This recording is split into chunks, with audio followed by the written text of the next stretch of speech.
যিনি বাংলাদেশ ব্যাংকের গভর্নর আছেন উনি বলতেছেন যে 10টা ব্যাংক দেউলিয়া হওয়ার পথে। 10টা ব্যাংকের নাম বলে দিলে অসুবিধা থাকবে। আর উনি যদি এটা হাইড করেন জাইনা শুনে যে 10টা ব্যাংক দেউলিয়া হবে, তার মানে কি 10টা ব্যাংকের গ্রাহকরা দেউলিয়া হবে। দর্শক, আপনাদেরকে স্বাগত জানাচ্ছি বলানো বলা অনুষ্ঠানে। আজকে বলানো বলা অনুষ্ঠানে আমরা একটু ভিন্নভাবে আমরা সাজিয়েছি। আমরা আসলে স্টুডিওর বাইরে এসেছি, আর আমাদের অনুষ্ঠানে আজকে এমন একজন অতিথি যার সঙ্গে কথা বলবো, যিনি মানবতার জন্য লড়াই করছেন, মানবাধিকারের অধিকার রক্ষার জন্য লড়াই করছেন, আদালতের সম্মুখ সারিতে তিনি থাকেন। তিনি বিখ্যাত আইনজীবী জেডাই খান পান্না। আপনাকে স্বাগত জানাই আমাদের অনুষ্ঠানে সময় দেওয়ার জন্য। ধন্যবাদ। ওনার আরও কিছু পরিচয় আছে, আমি সংক্ষেপে জানিয়ে দিচ্ছি। জেডাই খান পান্না তিনি আইনি সহায়তা সংস্থা আইন ও সালিশ কেন্দ্রের chairman, Bangladesh legal aid and services ট্রাস্টের একজন ট্রাস্টি। আপনার কাছে প্রথমে জানতে চাই, কেমন আছি আমরা, কেমন আছেন আপনি? বাংলাদেশের সব নাগরিক যেভাবে আছে আমিও সেভাবে আছি। আমাদের 52, 71, আমরা 90 পরবর্তী, আমরা 2011 পরে 2024, মাঝখানে অনেকগুলো নির্বাচন হয়েছে, অনেকগুলো নির্বাচিত সরকার এসেছে। আবার আমাদের এই সময়ের মধ্যে আমরা ভাষা আন্দোলন থেকে আমরা ভাষা পেয়েছি, স্বাধীনতা পেয়েছি 71-এ মহান মুক্তিযুদ্ধে। মাঝখানে 69 আন্দোলন ছিল। আমরা 75-এর পটভূমি দেখেছি, আমরা 90-এর স্বৈরাচার বিরুদ্ধে আন্দোলন দেখেছি। এরপরে আমরা অনেকগুলো ধাপ পরিক্রমা পেরিয়ে আমরা 2024 পেলাম 5 আগস্ট। ছাত্র জনতার বিপ্লব হলো, এবং সেই ছাত্র জনতার বিপ্লবে ঠিক আগ মুহূর্তে এবং পরবর্তীতে এখন যে প্রেক্ষাপট আপনি দেখছেন, এটাকে কিভাবে মূল্যায়ন করেন? দুটোর বেলায় কিন্তু অনিয়ম এটা ছিল। এখন পর্যন্ত এই গভর্নমেন্টের, প্রেজেন্ট গভর্নমেন্টের বিরুদ্ধে কোনো দুর্নীতির অভিযোগটা পাচ্ছি না। ইটস ট্রু, এখনও পাচ্ছি না। এখন দুর্নীতির অভিযোগ আমরা পাই কোত্থেকে? নর্মালি সংবাদপত্রের মাধ্যমে। তো সংবাদপত্র এবং মিডিয়ার কতটুকু স্বাধীনতা আছে এ সম্পর্কে আমার কোনো ধারণা নেই অ্যাট প্রেজেন্ট। কিন্তু আগের গভর্নমেন্টের সবচেয়ে বড় দুর্বলতা ছিল দুর্নীতি, আর পাশাপাশি ছিল স্বজনপ্রীতি। এই গভর্নমেন্টের বেলা স্বজনপ্রীতি আছে কিনা কিছু কিছু লোক বলতেছে আছে, কিন্তু দুর্নীতির কোনো এখন পর্যন্ত আলামত আমরা পাচ্ছি না। আর প্রেজেন্ট গভর্নমেন্টের তো মূল দায়িত্ব হয়েছে যে একটা গণতান্ত্রিক আবহ অ্যাটমসফিয়ার ক্রিয়েট করে সেখানে একটা সুষ্ঠু নির্বাচনের মাধ্যমে নির্বাচিত সরকার হাতে ক্ষমতা হস্তান্তর করা। এটা হলো তার মূল দায়িত্ব। সে যতই সংস্কারের কথা বলুক, হ্যাঁ, এটা নিজে ইচ্ছা করে এজেন্ডা বানাইলে তো হবে না। জনগণের দেয়া এজেন্ডা এবং সংবিধান মাফিকই সব কিছু হইতে হবে। তো সেই ক্ষেত্রে তাদের মূল দায়িত্ব কিন্তু নির্বাচিত সরকার হাতে ক্ষমতা হস্তান্তর এবং গণতান্ত্রিক পদ্ধতিতে যাতে নির্বাচিত হয়। তো পার্থক্য তো এই যেটা দেখতেছে, সরকার মেয়াদ হয়েছে, সময়কাল কাটছে 1 মাস, আর বিগত সরকার তো ছিল বোধহয় 16 বছর। তো স্বাভাবিক 16 বছর থাকলে করতে একটা 16 বছরের ম্যাচুরিটি আর 1 মাসের ম্যাচুরিটির ভেতর তো পার্থক্য আছে। 16 বছরে উন্নতি যেরকম হয়েছে, দুর্নীতিও সেরকম হয়েছে।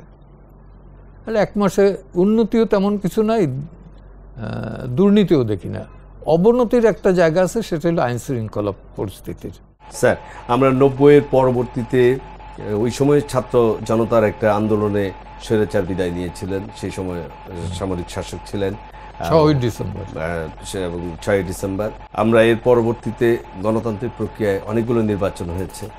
বিশেষ করে যদি 91, 96, 2001 তিনটি নির্বাচনকে নিয়ে মানে খুব বেশি প্রশ্নবিদ্ধ ছিল না, কিছু হয়তো সমালোচনা ছিল। ঠিক তারপরে 2008-এ একটি অভূতপূর্ব জনগণের অংশগ্রহণমূলক একটি নির্বাচন দেখেছিলাম।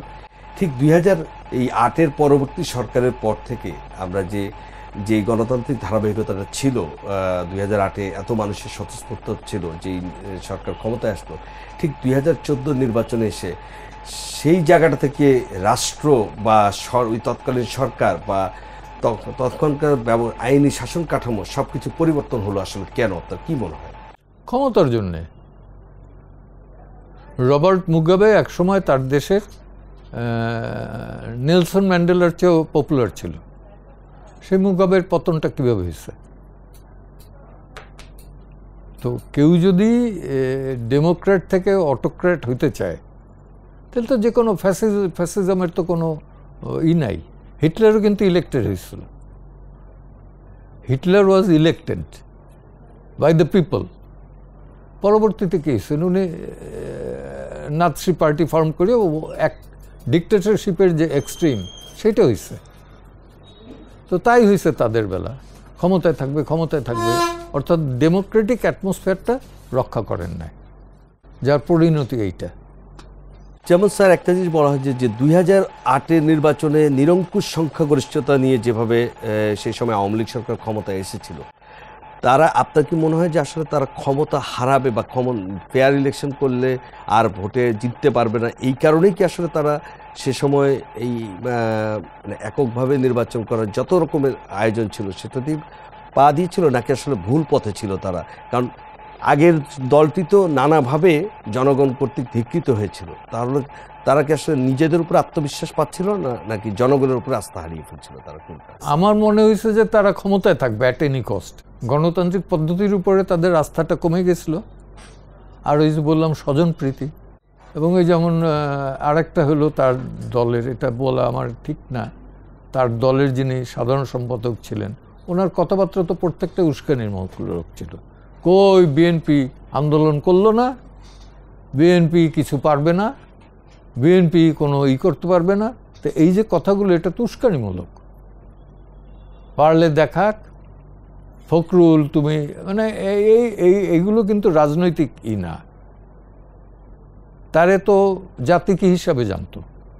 বেসিক্যালি একটা রাজনৈতিক দলের, অত বড় রাজনৈতিক দল যার 75 বছরের একটা দীর্ঘতম ইতিহাস আছে, তার সাধারণ সম্পাদক হিসাবে অত্যন্ত হাস্যস্কর একটা কৌতুকে পরিণত হয়েছিলেন। হ্যাঁ, আমার কাছে যেটা মনে হয়েছে যে তার ভেতরে ম্যাচুরিটি, পলিটিক্যাল ম্যাচুরিটির অত্যন্ত অভাব ছিল। হয়তো তার নেত্রীর প্রতি আস্থা বা আনুগত্য ছিল, লয়ালিটি ছিল। তো সেই লয়ালিটির ভিত্তিতে তো অর্গানাইজেশন চলে না। আমরা বঙ্গবন্ধুরে দেখছি পাকিস্তান আমলে সে মন্ত্রিত্ব ছাড়িয়ে সংগঠন করতে নামছেন অ্যাজ সেক্রেটারি। তো কোথায় বঙ্গবন্ধু সেক্রেটারি ছিলেন আর কোথায় ওবায়দুল কাদের? ইভেন আশরাফ, সৈয়দ আশরাফ যে ছিলেন আওয়ামী লীগের সেক্রেটারি, তার সাথে কম্পেয়ার করেন, আকাশ পাতাল ব্যবধান। বলতে পারেন তার অনেক ভাইসেস ছিল, আশরাফের ভাইসেস তো হোসেন সরওয়ার্দিরও ছিল, তাই না? এবং অ্যালকোহলিক ভাইসেস যেটা, সেটাই সাবকন্টিনেন্টে প্রচুর ব্যক্তির ছিল। মোহাম্মদ আলী জিন্নার ছিল, মতিলাল নেহরুর ছিল। আমাদের মুসলিমিসের ভেতরে যদি দেখেন আপনি, সরওয়ার্দির তো বলা যায় যে 24 ঘন্টার মধ্যে 8 ঘন্টা ওনার অ্যালকোহল লাগতো। এটা কোনো বিষয় না, বিষয় হচ্ছে যে তার রাজনৈতিক এবং দেশের প্রতি শ্রদ্ধা, ভালোবাসা কতটুকু। সরওয়ার্দির কোনো স্পিচ নিয়ে, শেরে বাংলার কোনো বক্তব্য নিয়ে ফান করার মতো কোনো জায়গা খুঁজে পাবেন না। ক্লিয়ার? তাদের নিয়ে কিন্তু ফান, ইভেন বঙ্গবন্ধুর প্রত্যেকটা বক্তৃতা আপনি দেখেন, প্রত্যেকটা হলো জনমুখী, যেটা আওয়ামী লীগের ফলো করে নাই। দ্যাটস ওয়াই আওয়ামী লীগের এই ফল্ট। আমাদের সরকার শিশুকাল বয়স 1 মাস পূর্ণ হয়েছে কেবল।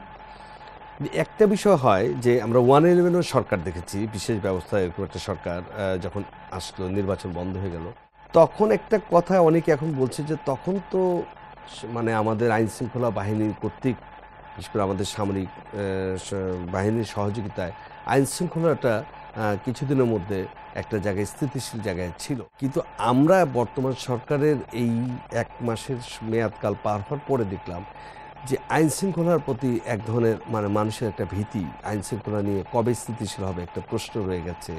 আর চারিদিকে শুধু দাবি আর দাবি। এত দাবি আসলে পূরণ করা সম্ভব? বা আইন শৃঙ্খলার পরিস্থিতি আপনার কি মনে হয় খুব কত তাড়াতাড়ি এটাকে স্থিতিশীল পর্যায়ে নিয়ে আসা উচিত? যত দ্রুত সম্ভব স্বাভাবিক পরিস্থিতিতে আনাটা সরকারের জন্য উত্তম, দেশের জন্য, দেশের জন্য, জনগণের জন্যই।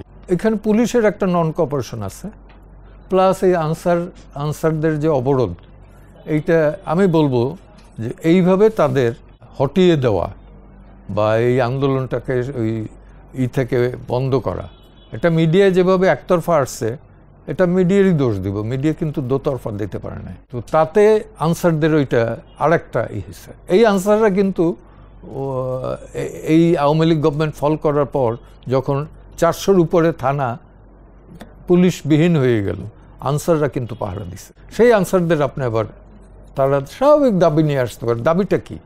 তারা চাচ্ছিল, স্থায়ী চাচ্ছিল, স্থায়ী হইতে। এটা কোনো অযৌক্তিক না। তো আপনি যদি আমলাদের, একটা সেক্রেটারির, একটা সচিবের, একটা পিয়নের 400 কোটি টাকার মালিক বানাইতে পারেন, তো কেন আনসারদের এই চাকরিটা করবেন না? তাদের বুঝেই বললে পরেই হইতো।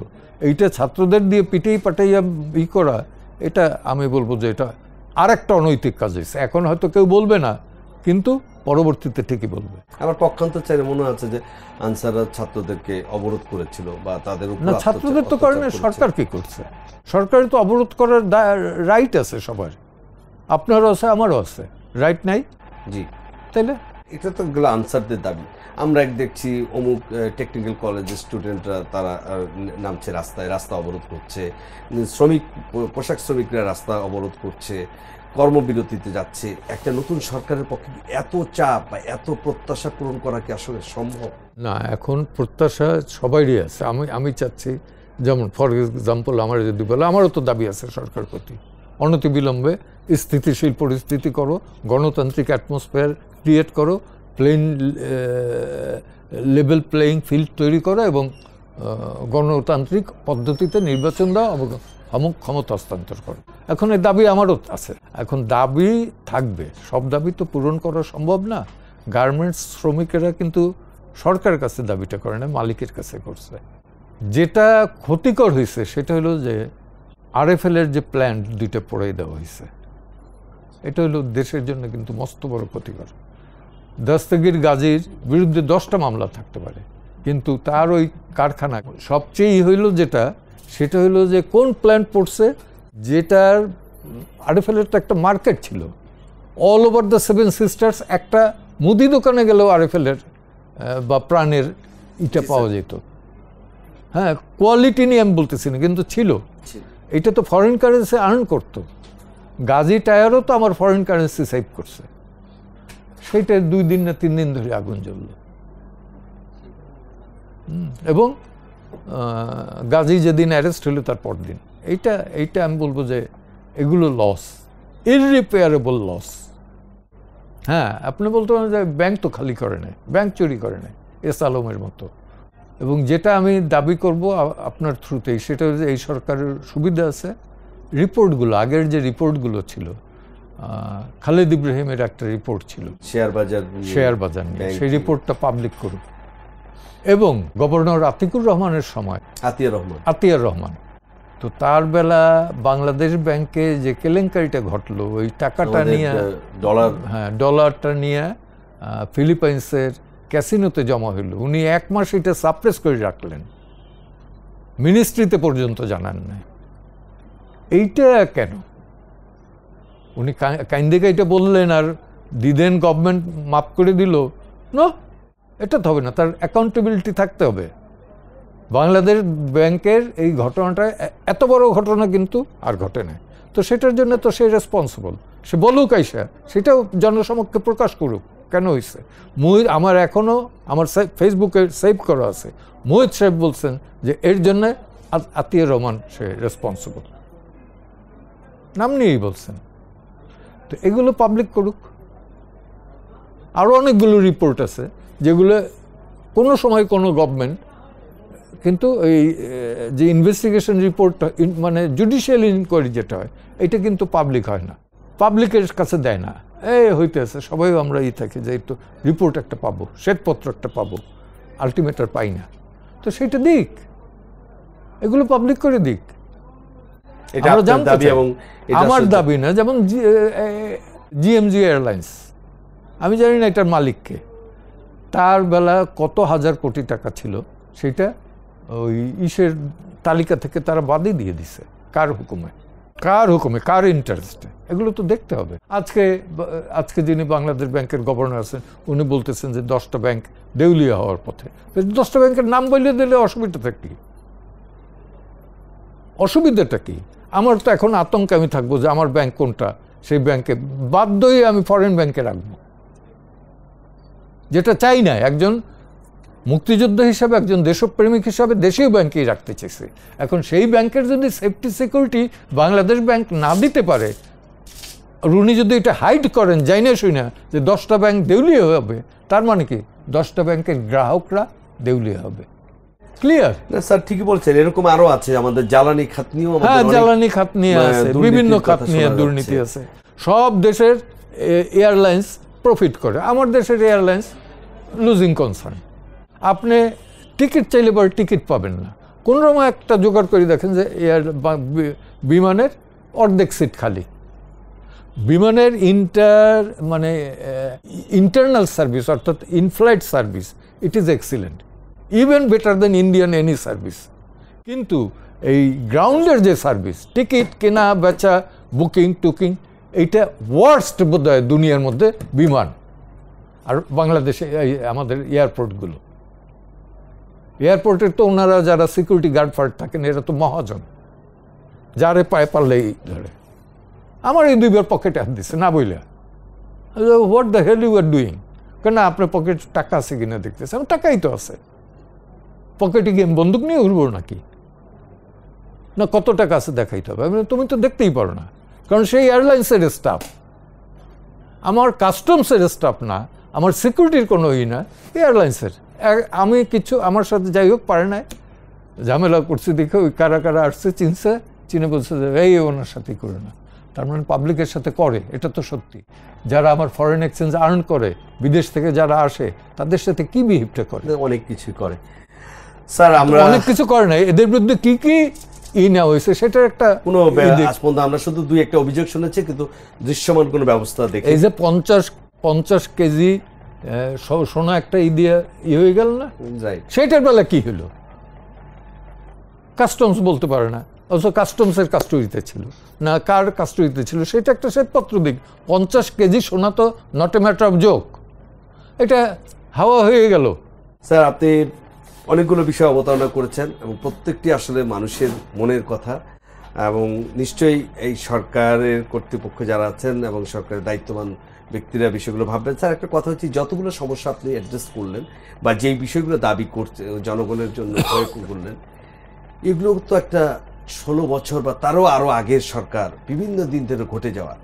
তো এখন একটা কথা উঠছে যে এগুলো সংস্কার করতে হবে, এবং এইটা সংস্কার করতে যতদিন লাগবে ততদিন সংস্কার শেষ করে দেশকে রাষ্ট্রকে মেরামত করে তারপরে আমরা নির্বাচনমুখী হব। না, আপনি জানেন কি যে কি কি সংস্কার করতে হবে বলছে তারা? সেটি বলছে না। সংস্কার কি? এই বিল্ডিংটারও তো সংস্কার করতে হবে, তো এইটাও সংস্কারের ভেতর পড়বে।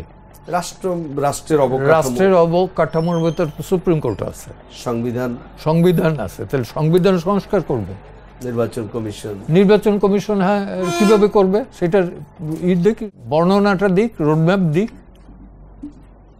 বললেই তো হবে না যে সংস্কার করব। সংস্কার করার জন্য কি করলো? আমার বসাই দিল। তা আমি যে সৎ বা পারফেক্ট লোক এটার জন্যে, তা তো হবে না। আমার নিয়ে যদি আজকে আমি লয়ার হিসেবে মোটামুটি, কিন্তু আমার নিয়ে যদি বলে যে তুমি সার্জারি করো, এটা তো হবে না। তাহলে যে যেটার জন্য যোগ্য তাকে সেখানে বসানো উচিত, এবং একটা সিস্টেম থাকা উচিত, যে সিস্টেমটা আসলেই কোনো আমরা ফেল করতেছি। আমরা ফেল করি না, রাষ্ট্র ক্ষমতায় যারা যায় তারা ফেল করছে। আমি একটা উদাহরণ দিই। আলী মজুমদার সাহেব এখন এই গভর্নমেন্টের সাথে আছেন। ওনাকেই আমি জিজ্ঞেস করছিলাম একটা সময়, আচ্ছা এই যে রাতের ইলেকশনটা হইল, এটা তো ছাত্রলীগ দিয়ে ভোট দেয় না কেন? না, আওয়ামী লীগও দেয় নাই। না, আওয়ামী লীগ বা ছাত্রলীগ মুভ করলে তো বিএনপি বা অন্যান্য পার্টি জানতো, তাহলে ভরলো কারো কাছে? এটা আমাদের এই আমলা দিয়ে আমরা ভরাইছি। আমি তাইলে আপনাদের উপর কেমন কেয়ারটেকার গভর্নমেন্ট দেয়? বিষয়টা কি আমি বুঝাইতে পারছি? সমস্ত এটা করছে আমলারা। কেন বলি? আপনি এই সুপ্রিম কোর্টের জাজদের তাদের বলি, তাদের তো লজ্জা শরম নাই, তাদের একটা ওই নিশান ব্লু বোর্ড দিয়ে দিছে, ওনারা খুশি। হোয়ারাজ ইউএনওরে দিছে প্রাডো, পাজেরো, ক্লিয়ার। তো এখন ওনাদের কাছে ইম্পর্টেন্ট হয়েছে ইউনো, ডিসি, হ্যাঁ, তো এসপি। তো ওনাদের কাছে সুপ্রিম কোর্টের জাজ বা জেলা জাজ এরা কিন্তু ইম্পর্টেন্ট না, ক্লিয়ার। এখন আপনি আসেন আর একটা জায়গায়, আমার খুঁজে দেখান যে কোন জেলায় জেলা প্রশাসক এবং এসপি, জেলা জজ, তারা তার পোস্টিংয়ের এরিয়ায় থাকে। কেউ পোস্টিংয়ের এরিয়ায় ফ্যামিলি নিয়ে থাকে না। কেন থাকবে না? তার ফ্যামিলি থাকবে ঢাকা, পড়বে স্কলাস্টিকার একটা ওই ইংলিশ মিডিয়াম স্কুলে, সেই জন্য। এবং এই ফ্ল্যাট কেনার, বাড়ি কেনার পয়সা পাইল কই? এদের প্রত্যেকের কিন্তু সম্পত্তির হিসাব নেওয়া উচিত ঢোকার সময়। এখন আমি বলতেছি যে প্রত্যেকটা লোকের ঢোকার সময় সম্পত্তির হিসাব দেবে, বের হওয়ার সময় সম্পত্তির হিসাব দেবে। গরমিল হলে পরে সেটা কৈফিয়ত দিতে হবে, সম্পত্তি বাজেয়াপ্ত করা হবে এবং তার পানিশমেন্ট হবে। এই ধরনের আইন না করলে পরে এটা ঠেকা দেওয়া ডিফিকাল্ট। বর্তমান সরকার তো স্যার 1 মাসের মধ্যে তারা এটা প্রজ্ঞাপন দিয়েছে, কি দিয়েছে? সকলের সম্পত্তির হিসাব চেয়েছে। কার? সরকারি কর্মকর্তা কর্মচারীদের, আইন মন্ত্রণালয় থেকে। ওনাদের নিজেদেরটা দিছে কিনা? আপনি চাচ্ছেন যে সকল? আমি চাইতেছি যে সবার, ইউনূস সাহেবেরও দিক, আমার আসিফ নজরুলের দিক। আসিফ নাই কিছু, যদিও আমি জানি। ওই আদিল রহমান খান শুভ্র যে আছে পৈতৃক, নিজের কিছু ইনকাম সেইভাবে নাই তার। ওরা হাজব্যান্ড ওয়াইফ কিন্তু দুইজনেই কর্মঠ। ওয়াইফ ব্র্যাক ইউনিভার্সিটিতে পড়ায়। আর কে? রেজওয়ানা তো আর যে পরিবেশ নিয়ে একটা ভালো আন্দোলন করছে। আর ওই আর্মি টার্মির এগুলো চিনি না আমি। আপনি চাচ্ছেন যে সকলেরই একটা না, অ্যাকাউন্টেবিলিটি থাকা উচিত, পাবলিকের সামনে থাকা উচিত, যাতে বোঝা যায় এরা সৎ বা এরা অসৎ। আমি একটা কথা বলি, সুপ্রিম কোর্টে বহু লোক আইনজীবী হিসাবে সর্বোচ্চ ট্যাক্স দিচ্ছেন, আয়কর দিচ্ছেন, আমরা তাকে কোনোদিন কোর্টে দেখিনি। আবার আরেকজন দিচ্ছেন কি, সে সর্বোচ্চ ট্যাক্স দাতা, ইনকাম কি মৎস্য চাষ। তার কোন মৎস্য খামারটা আছে এটা যদি ইনভেস্টিগেশন করেন পাবেন না।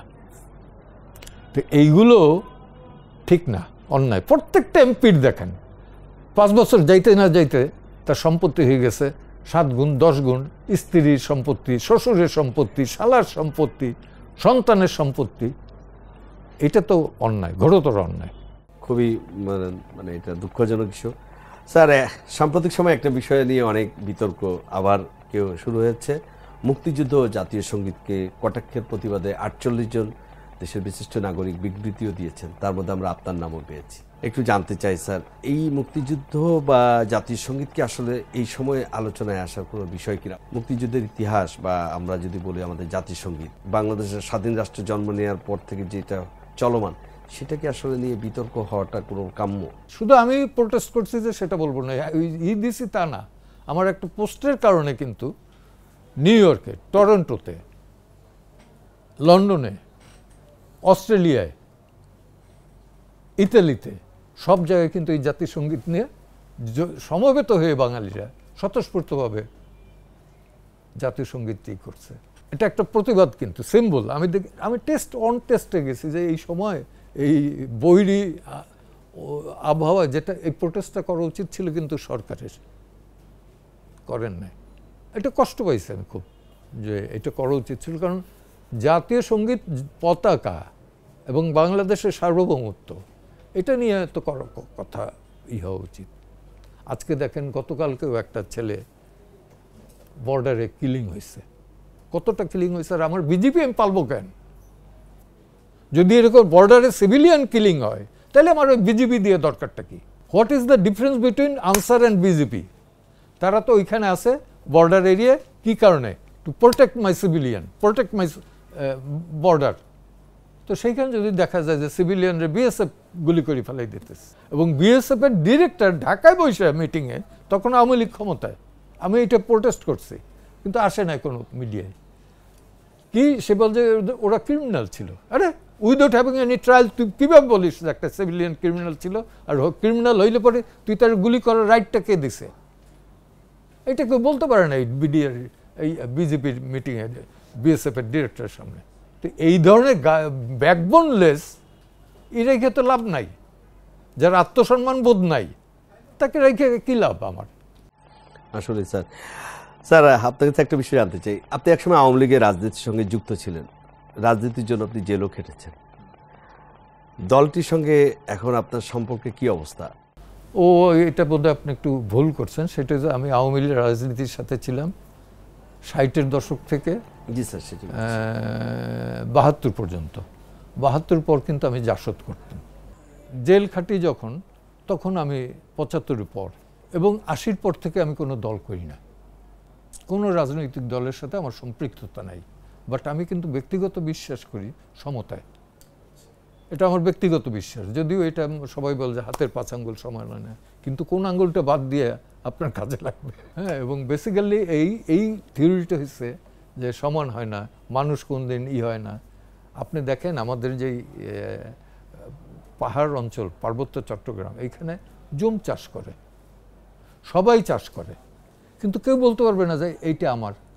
যার যেটা প্রয়োজন সে সেইটা নিয়ে নিতেছে। এটার বলে community based, one kind of socialistic atmosphere. অর্থাৎ সম্পদ যা আছে সুষম বন্টন, যার যা প্রয়োজন সেইভাবে নিতেছে।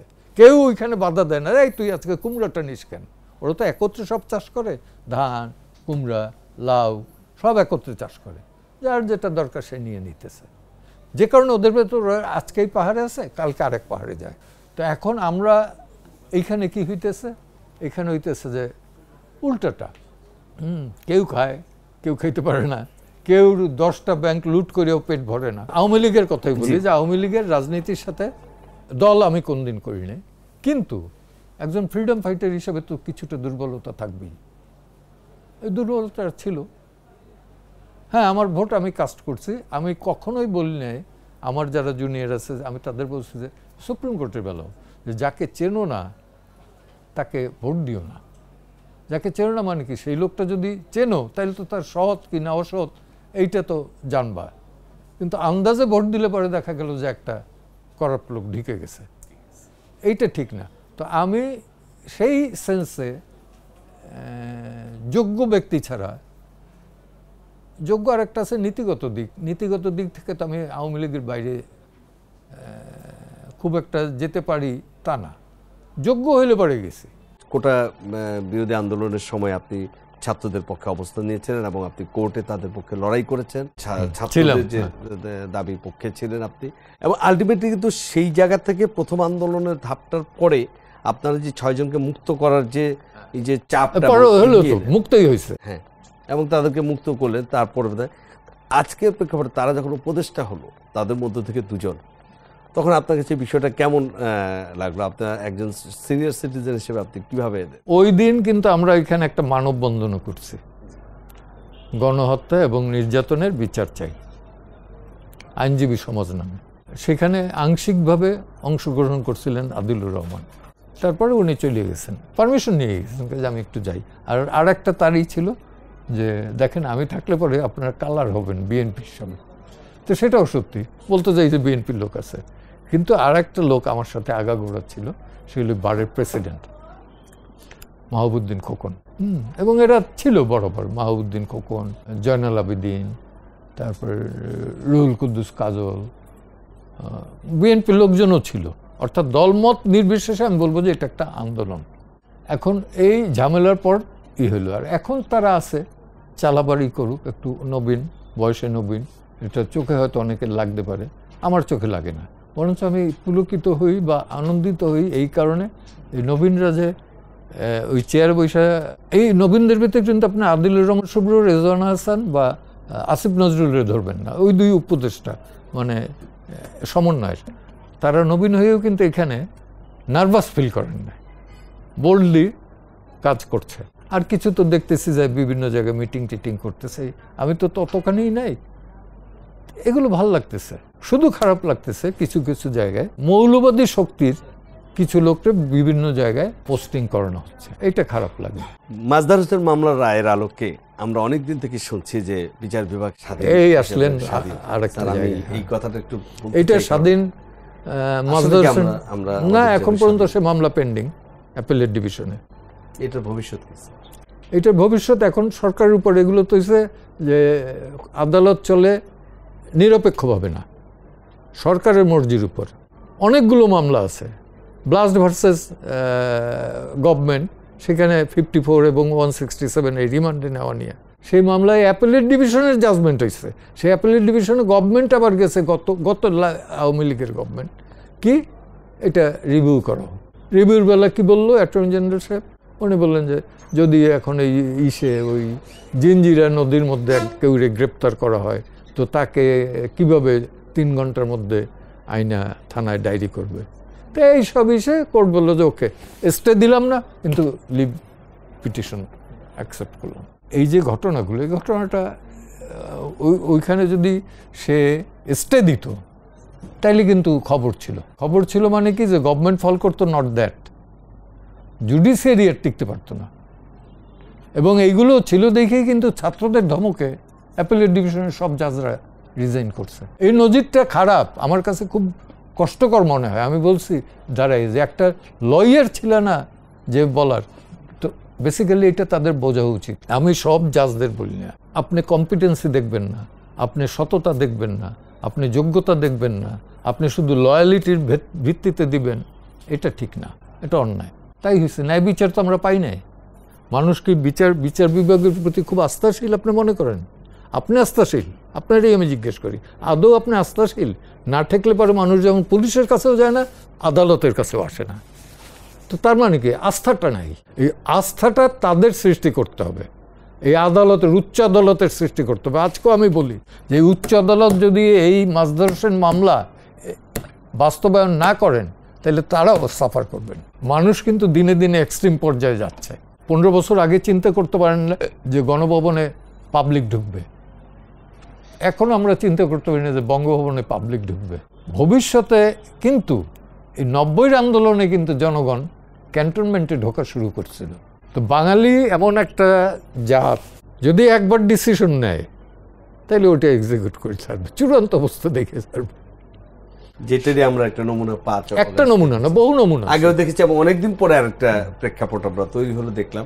স্যার, একটা যদি দেখুন, আগে আদালতে শোনা যেত জামিন কার হবে কি হবে না, লয়াররা বলতো ধারায় বলে জামিন হবে, কিন্তু অনেক সময় দেখা যাচ্ছে যে নিশ্চিত জামিনযোগ্য মামলা জামিন পাচ্ছিল না রাজনৈতিক প্রভাবের জন্য। এটা যেমন খুবই সত্যি কথা, এবং এটা অনেক ধরনের উদাহরণ রয়েছে। অনেক রাজনীতিবিদকে এমন এমন মামলায় আমরা গত 15 বছর দেখেছি যেটা অবিশ্বাস্য, মানুষ হেসেছে। অনেক ক্রস ফায়ারের মামলা যে গল্প আমরা দেখেছি, সেটা একই রকম গল্প ছিল। আমরা তো আসলে সকলে ছাত্র জনতার আন্দোলনের কথা ছিল, আমরা দিন বদল চাই, আমরা মানে বাক স্বাধীনতা চাই, ন্যায্যতার কথা শুনতে চাই, বলতে চাই। এখন দেখা যাচ্ছে আবার এই যে জামিন হচ্ছে, মামলায় আদালতে দাঁড়ালে জামিন হচ্ছে, এবং জামিন হওয়ার সাথে সাথে আমরা দেখলাম এমন এমন কিছু মানুষ বেরিয়ে আসছে যাদের আসলে পলিটিক্যালি মামলা ছিল না। কিছু ছিল, আমরা দেখেছি যে সন্ত্রাসী, খুনি, রাহাজানি এবং এই জাতীয় মামলার দাগি আসামি, যাদেরকে নিয়ে গণমাধ্যমে নানা ধরনের প্রতিবেদন পড়ে আমরা শিহরে উঠেছি, তারাও গণহারে জামিন পেয়ে বেরিয়ে যাচ্ছে। এটাও কি আসলে এক ধরনের কি মানে ভয়ে থেকে জামিনগুলো দিয়ে দেওয়া হচ্ছে, নাকি মনে বলা হচ্ছে? এটা আমি বলবো যে নির্দেশ, উপরের নির্দেশে। এতদিন জামিন দেয় না, হঠাৎ জামিন দিল কেন? আমিও দেখছি যে অনেক সন্ত্রাসী, নাম করা সন্ত্রাসী, যারা নিজের জীবন রক্ষার জন্য কিন্তু জেলখানা ছিল, জামিনের জন্য অ্যাপ্লিকেশনও করে না। কেন? আবার অতীতে এও দেখছি ফাঁসির আসামিদের রাষ্ট্রপতি ক্ষমা করছেন, ক্ষমা করে আবার পরদিন রিলিজও দিয়ে দিচ্ছেন। এগুলো অন্যায় এবং এগুলো ব্যাড এক্সাম্পল ক্রিয়েট করা ঠিক না। যত আমি ব্যাড এক্সাম্পল ক্রিয়েট করবো, আমার বেলাও তো তাই হবে। আপনার স্যার অনেক অভিজ্ঞতা আপনি দেখেছেন, এই বাংলাদেশ সৃষ্টি থেকে শুরু করে এবং এখন পর্যন্ত দেখে যাচ্ছেন। একটু জানতে চাই স্যার, যে আমাদের রাজনৈতিক দলগুলোর যে অবস্থা, এখনও কিছু পুরনো ধ্যান ধারণা আছে, আপনার কি মনে হয় যে আমাদের রাজনৈতিক গুণগত পরিবর্তন হওয়া উচিত? নেতৃবৃন্দ এটা ভাবা শুরু করছেন, কোনটা কি মনে হয় স্যার আপনার? যে আগের রাজনীতিবিদরা ছিল ধনী, জমিদার বলতো, এবং রাজনীতি করতে এসে তারা ফকির হয়ে গেছে। এখন ফকিররা আসে, এটা খারাপ শোনায় অবশ্য, আসে রাজনীতিতে, জমিদার হয়ে ঘরে যায়। তো দুইটাই খারাপ। রাজনীতিবিদদের রাজনীতিবিদ থাকা উচিত। আমি একটা উদাহরণ দিই, doctor Bidhan Roy chief minister of West Bengal, আর জ্যোতি বসু ছিলেন লিডার অফ দ্য অপোজিশন। তো একদিন খুব সিরিয়াস একটা আলোচনা, দেখা গেল চিফ মিনিস্টার উনি আসতে দেরি করতেছেন, বেশ বিলম্ব হয়েছে। তো উনি ঢোকার পরেই একদম জ্যোতি বসু তাকে পার্সোনালি অ্যাটাক করলেন, উনি কোনো উত্তর দিলেন না, কিন্তু সেশনটা খুব কুইকলি শেষ করলেন। করে জ্যোতি বসুর ডাকলেন, ডেকে বললো যে তুমি তোমার ইমিডিয়েটলি বাড়ি যাও। কেন? যে আমি তোমার বাবারে দেখতে গেছিলাম, তার ক্রিটিক্যাল পজিশন, তুমি ইমিডিয়েটলি যাবো, এই কারণে আমি সেশন ক্লোজ করে দিছি। গিয়ে উনি দেখলেন যে হ্যাঁ, তার বাবা একদম মৃত্যুসজ্জা এবং পরদিনই মারা গেছে। তা আমাদেরও সেই দৃষ্টান্ত এক্সাম্পল করতে হবে। আমি বঙ্গবন্ধুর ভেতর কিন্তু এই গুণগুলো দেখছি। তার ভিতর বলিষ্ঠতা যেমন ছিল, তেমন তার মানে অপোজিশনে জড়াই ধরার এটাও তার ভিতর ছিল। সর্বোপরি স্যার, 5 অগস্টকে আমাদের রাজনীতিবিদদের কোনো শিক্ষা আদৌ দিতে পারবে মনে হয়? সহনশীলতা, সহমর্মিতা, ঘৃণা বিদ্বেষ প্রকাশ না করা, একে অন্যকে শ্রদ্ধা করা, এইটাকে আসলে আমাদের কালচারে আসবে। 5 আগস্টের পরে একটা জিনিস খারাপ লক্ষ্য করছি আমি, সেটা হলো এই প্রধান শিক্ষকদের ধরে রেজিগনেশন। এটা ঠিক না, কারণ আমার শিক্ষার জায়গা, আমি কোনো শিক্ষকের গালি দিলেও মনে মনে গালি দিছি, কিন্তু প্রকাশ্যে সামনে গেলে পরে বাপের চেয়ে বেশি ভয় পেয়েছি শিক্ষককে। এখন যদি সেইটা না থাকে সমাজে, শিক্ষক যদি সম্মান না পায়, তাহলে তো আর বলার কিছু নেই। আর আত্মসমালোচনার জায়গায় আমরা ভীষণ অসহিষ্ণু। চাইনিজ কমিউনিস্ট পার্টির একটাই ছিল, মাওয়ের, যে পার্টি চালাইতে হলে পরে সমালোচনা এবং আত্মসমালোচনা এটা রেগুলার চলতে হবে। তা আমাদের দেশে তো দলের মধ্যে নাই গণতন্ত্র। আপনি দেখবেন রিসেন্টলি দেখলাম যে বাসদ এবং সিপিবি এইটা নেতৃত্ব চেঞ্জ হয়েছে। আর কোনো দলের ভেতর চেঞ্জ আছে? আমৃত্যু সে প্রেসিডেন্ট বা সেক্রেটারি থাকে। স্যার, একদম শেষ প্রশ্ন। আপনি বলেছেন আপনার জীবনে কোনো চাওয়া পাওয়ার কিছু নেই, আপনি না চাওয়া পাওয়ার আছে, শান্তি চাই। শান্তি চাই, কিন্তু বড় পাওয়া পেয়েছেন, দেশ মুক্তিযুদ্ধ করেছেন, দেশ বাংলাদেশ স্বাধীন পেয়েছেন। এখন আপনি যতদিন আছেন এবং আগামী প্রজন্মের জন্য আপনি বাংলাদেশকে কিভাবে দেখে যেতে চান? এটি শেষ প্রশ্ন আমাদের। যে দেশে বাক স্বাধীনতা থাকবে, যে দেশে কোনো কালো কানুন থাকবে না, যে দেশের মানুষ আসলে শান্তিপ্রিয়, সেই শান্তিতে থাকবে এবং এইটার জন্য যখন স্রষ্টার কাছে তারা কৃতজ্ঞতা প্রকাশ করবে, আমিও শান্ত। আমার অন্য কোনো নেই। কবরটা আমার বাবা মায়ের পাশে বা আমার দাদার কবর উপর দিলে পরে আমি খুশি, আর তো কিছু নেই। আর মুক্তিযুদ্ধ হিসাবে সব মুক্তিযোদ্ধা চায় একটা সম্মান। আমার সার্টিফিকেট নাই, আমি সবাইই বলি যে আমি সার্টিফিকেটবিহীন মুক্তিযোদ্ধা, কারণ আমার হাত থেকে বহু লোকের আমি সার্টিফিকেট দিছি। হ্যাঁ, তখন তো এমন একটাই ছিল যে মুখে বললেও হয়ে গেছে। আর একটু বলি, শেষ করি, সেটা হলো যে আওয়ামী লীগের সবচেয়ে বড় ভুল যেটা, সেটা হলো যে সবই জয় বাংলা, স্বাধীনতার পতাকা, স্বাধীনতার ঘোষণা, তারপরে মুক্তিযুদ্ধ থেকে শুরু করে সব কিছুই করছেন বঙ্গবন্ধু। ইভেন আপনি দেখেন তাদের সবার নামেই করছেন। আমার আপত্তি নেই, বেগম ফজিলাতুন্নেসা, শেখ হাসিনা, রাসেল, শেখ কামাল, শেখ জামাল, প্রত্যেকের নামেই করছেন। কই মাওলানা ভাসানীর নামে কয়টা হয়েছে? কই শেরে বাংলার নামে কয়টা হয়েছে? সরওয়ার্দীর নামে কয়টা হয়েছে? সরওয়ার্দী বাদ দেন, সরওয়ার্দী ওয়াজ নট বাঙালি, সরওয়ার্দী ওয়াজ নট বাঙালি। তাজউদ্দিন আহমেদের নামে তো একটা কিছু না, আমি ওইটাই বললাম যে তাজউদ্দিন আহমদ, সৈয়দ নজরুল ইসলাম, এদের নামে কয়টা হয়েছে? হয় নাই। এবং সব এককভাবে দেখাইতে গেছে। পতাকার সিদ্ধান্তটা হয়েছে নিউক্লিয়াসের, স্বাধীনতার সিদ্ধান্তটা হয়েছে, আমি তারিখ দিয়ে বলি, 12ই আগস্ট 70-তে নিউক্লিয়াসের সিদ্ধান্ত অনুযায়ী ছাত্রলীগ সিদ্ধান্ত নেয় যে আমরা ওই স্বায়ত্ত শাসনে নাই, 6 দফাতেও নাই, 11 দফাতেও নাই, আমরা 1 দফা করব। শহীদ স্বপন কুমার চৌধুরী অব চট্টগ্রাম, উনি ছাত্রলীগের অর্গানাইজিং সেক্রেটারি ছিলেন। সে প্রস্তাব পড়ল এবং নুর আলম সিদ্দিকী প্রেজেন্ট করতেছিলেন। এটার সাপোর্টে 37 জন আর বিরুদ্ধে ছিলেন 6 জন। তখন সে পেন্ডিং রেখা উঠে গেছে মিটিং। এখন ওইখান থেকে যে নিউক্লিয়াসের যাত্রাটা শুরু হয়েছে 62-তে, সেইখান থেকে তারা ঠেলতে ঠেলতে যে আওয়ামী লীগ প্রস্তুত ইসলামাবাদ যাওয়ার জন্য, তারা ঠেলে নিছে কলিকাতায়। এবং পরবর্তীতে যেটা নিয়ে আমরা জাসদ করলাম, সেটা হলো বঙ্গবন্ধুর সাথে কথা ছিল একটা জাতীয় সরকার করবে। আমাদের এই ছিল যে সারা জাতি এখানে অংশগ্রহণ করছে, মাওলানা ভাসানী, আব্দুল হক, তোহা, শিয়া শিকদার, তারপরে যত লোক আছে, মোজাফফর আহমদ, মনি সিং, এদের নিয়ে আপনি একটা করেন। উনি প্রথমটায় রাজি হইলেন, পরে বললেন যে এটা আওয়ামী লীগ মানবে না, আমি রাজি আছি। এইটা ডু ইউ বিলিভ ইট? তো উনি রাজি হলেন, অথচ উনি ৭৪ গিয়ে বাকশাল করলেন। তখন কিন্তু এটার অ্যাকসেপ্টেবল হইল না। তা আমরা ওইটার কারণে বের হয়ে আসলাম যে নো, আমরা চাই একটা জাতীয় সরকার।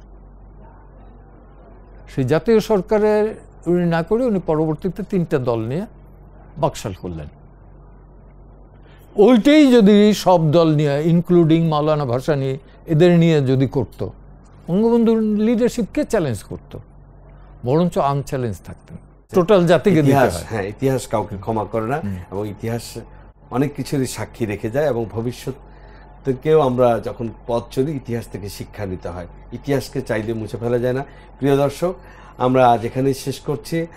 স্যার, আপনাকে অনেক ধন্যবাদ। আপনাদেরকেও ধন্যবাদ আমার মতো এক অধমকে আমন্ত্রণ জানাবার জন্য এবং বলার সুযোগ দেওয়ার জন্য। আমরা আজকে এখানেই বিদায় নিচ্ছি। ভালো থাকুন, দেখা হবে আবার আগামী কোনো এক অনুষ্ঠানে।